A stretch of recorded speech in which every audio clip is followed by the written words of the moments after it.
Rich don't work for money. Right. The reason is money is toxic. After 1971, people who work for money are getting poorer because the way your wealth is sucked out of you by the Fed, by the U.S. Treasury, and by our government and our school system is the people that work for money get poorer. The people that save money get poorer.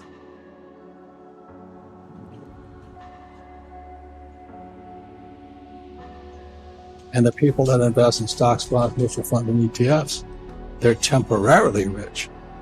But in a flash, they can lose it all. If you're going to be educated, a person has to know there's been credit and debt. And that's why I mentioned the demographics, because the average person is not smart enough to handle that.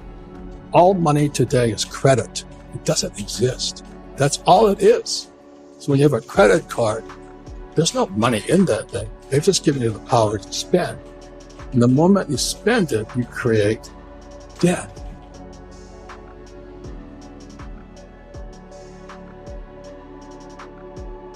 Rich don't work for money. Right.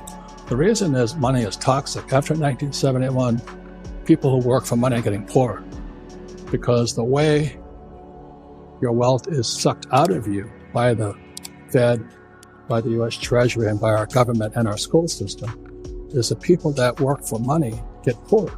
The people that save money get poorer. And the people that invest in stocks, bonds, mutual funds, and ETFs, they're temporarily rich. But in a flash, they can lose it all because they don't have an education. So that's why I can ask the demographics. I generally speak to different groups, but primarily my groups are very well-educated entrepreneurs. But so many people want to get rich, but they have horrible teachers. And then they work for fake money. The US dollar is fake. They print trillions of it every month. And then you buy these fake assets. I don't touch that stuff. But the average person should. So that's why demographics and a person's desire to be rich is probably more important than their education.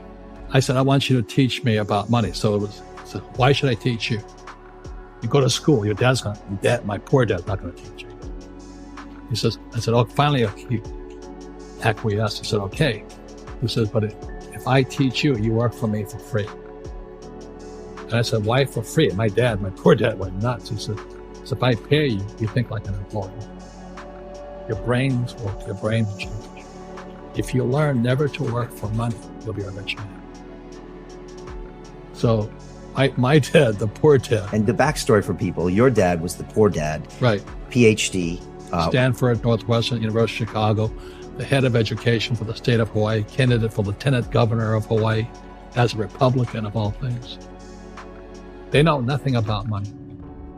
And they teach our kids. Right. They're good people. Like 80% are good people.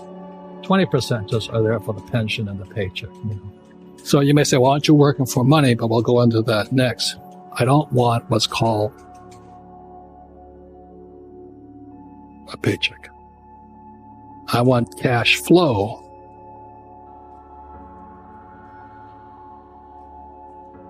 From here. So that's what I mean by the rich don't work for money. You want cash flow that pays very little taxes, and I can use lots of debt over here. The average person who went to school, their biggest liability they have is student loans, of course. Yeah, of course, definitely. I mean, it's horrible what they do to you guys today. Yeah, student loan is just the worst type of debt of all because you cannot declare bankruptcy on it. Then you get out, you try and buy a house, and you call it an asset when it's really a liability. Why? Because the cash is flowing that way. Your house costs you money you rent a house, still costs you money. Okay? Then you have to have a nice car. I had one of those. Yes.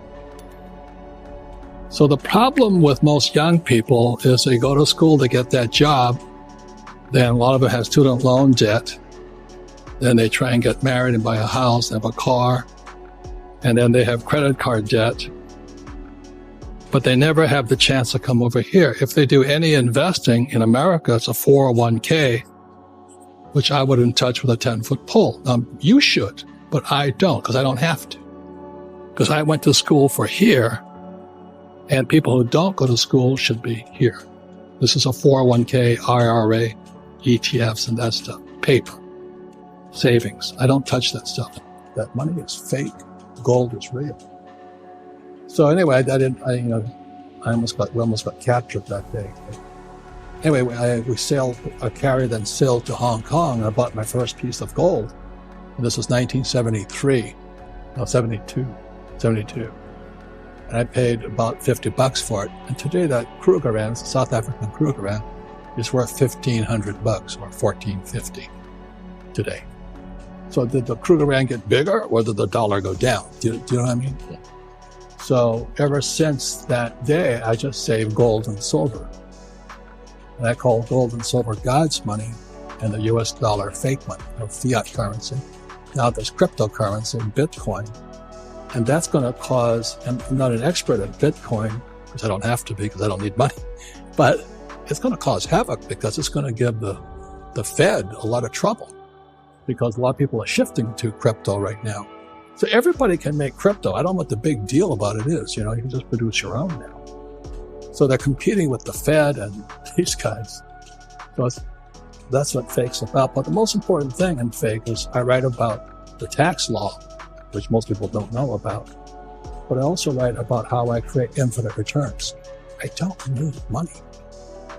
And so and that's what the financial education I went through is I can go anywhere and make money using debt. I can use other people's money. So since I don't need money, I save gold and silver. And that's kind of my MO. And I don't touch stocks, bonds, mutual funds, and ETFs, because that's amateurs' money. Only amateurs touch that stuff.